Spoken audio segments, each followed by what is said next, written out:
வேல் முருகனுக்கு அரோகரா. 27/1/2026 செவ்வாய்க்கிழமை, தை மாதம் 13ஆம் நாள். இன்று காலை 9 முதல் 10:30 யமகண்டம், மதியம் 3 முதல் 4:30 ராகாலம். இன்று மாலை 4:57 நவமி தேதி, பின்பு தசமி தேதி. இன்று காலை 9:20 வரை பரணி, பின்பு கிருத்திகை நட்சத்திரம். இன்று காலை 9:20 வரை அஸ்தம் நிச்சய சந்திராஷ்டமம், பின்பு சித்திரை நிச்சய சந்திராஷ்டமம். இன்று கிருத்திகை, தை மாத கிருத்திகை, நவமி தேதி. இன்றைய நாள் எப்படி என்பதை பார்க்கலாமா? மேஷராசி என்பவர்களுக்கு சுகம் அதிகரிக்கும். ரிஷபராசி என்பவர்களுக்கு லாபம் அதிகரிக்கும்.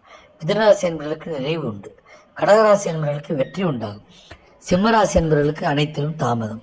கன்னிராசி என்பவர்கள் நற்செயல் செய்வார்கள். துலாம் ராசி என்பவர்களுக்கு பக்தி அதிகரிக்கும். விருச்சிகராசி என்பவர்கள் மேன்மை அடைவார்கள். தனுசு ராசி என்பவர்களுக்கு கவலை உண்டாகும். மகராசி என்பவர்களுக்கு அமைதி கிட்டும். கும்பராசி என்பவர்கள் பரிவு காட்டுவார்கள். மீனவராசி என்பவர்களுக்கு ஆதரவு அதிகரிக்கும். வாழ்க வளமுடன். சிவாய நமச்சிவாய.